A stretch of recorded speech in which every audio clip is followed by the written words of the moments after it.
ঈদে যাচ্ছেন ডিফারেন্ট কোনো ডেজার্ট দিয়ে সবাইকে তাক লাগিয়ে দিতে? তো আজকের রেসিপি আপনার জন্য। খুব সহজ ২ টি উপকরণ দিয়ে বানিয়ে ফেলতে পারবেন এমন মজাদার ও ইউনিক ধরনের রেসিপি।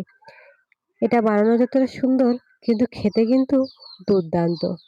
সো শুরু করা যাক। আসসালামু আলাইকুম। Welcome to my channel Rukas daily blog. So শুরু করা যাক। বিসমিল্লাহ। শুরু করার সময় আমি ১ম এ কড়াইতে দিয়ে দিছি ১.৫ কাপের মতো চিনি এবং ২ মগের মতো পানি। পানি ও চিনির মিশ্রণটাকে ভালোভাবে জাল করে নিব। এ অবস্থায় দিয়ে দিব ২ টা এলাচ। এলাচ দিলে ভালো ফ্লেভারটা অনেক সুন্দর আসবে। এবার এবার চিনি ও পানির মিশ্রণটাকে অনবরত সুন্দরভাবে নাড়াচাড়া করতে করে এটাকে সুন্দর করে আমরা পানিটাকে কমিয়ে নিয়ে আসব। এটা কিন্তু মাঝে, মাঝে জাল করার সময় স্প্যাচুলাটা কিন্তু নাড়িতে যখন এর কনসিস্টেন্সিটা এমন হয়ে আসবে, তখন এর ভিতরে আমি দিয়ে দিব আমাদের যে লাচ্চা সেমাইগুলো। আপনি এখানে নরমাল সেমাইও ব্যবহার করতে পারেন, কিন্তু সেক্ষেত্রে সেগুলোকে কিন্তু অবশ্যই ভেজে নিবেন। এইবার চিনি ও সেমাইগুলোকে খুব আলতো হাতে নাড়াচাড়া করে পানি একদমই শুকিয়ে নিব। এ পর্যায়ে দিব অল্প একটু লেবুর রস, যেন চিনিটা কেন একদম আঠা, আঠা হয়ে না আসে। এবার এই অবস্থা থেকে আমি কিন্তু আমার সেমাইটাকে নামিয়ে ঠান্ডা করে নিব। ওই একই পাত্রে কিন্তু আমি এখানে দিয়ে দিছি ১ লিটারের মতো দুধ। দুধটাকে সুন্দর করে জাল করে নিব। কিন্তু ভালোই সময় নিয়ে জাল করে নিতে হবে।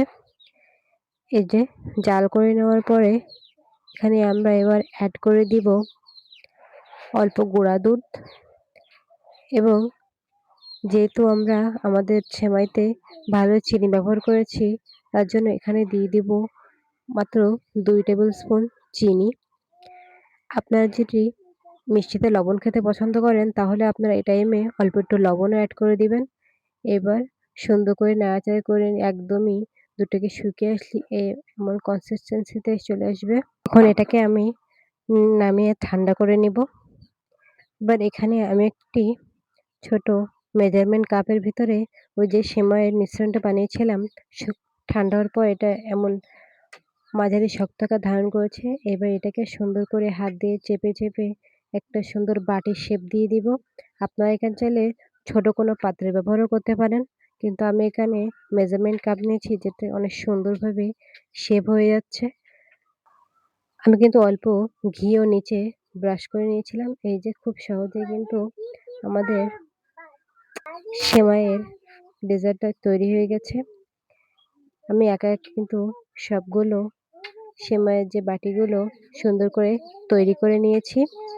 আপনারা চাইলে ছোট বড় যেকোনো সাইজেরই বানিয়ে ফেলতে পারেন, কিন্তু ছোট করে দেখলে দেখতে জিনিসটা সুন্দর লাগে। ওই যে খিসাটা আমরা রেডি করেছিলাম দুধ দিয়ে, এবার সবগুলো সেমাইয়ের বাটির ভিতর এটাকে ট্রান্সফার করে ফেলবো। এই যে একে, একে আমি সুন্দর করে কিন্তু ভরাট করে দিয়ে দিচ্ছি। আপনারা কম বেশি দিতে পারেন। এভাবে সবগুলো সেমাইয়ের বাটিকে সুন্দর করে ভরাট করে দিব।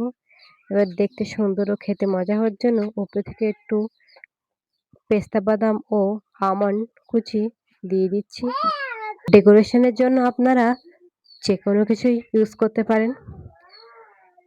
এবার এর উপর থেকে আমি দিয়ে দিব একে, একে একটা করে কিশমিশ।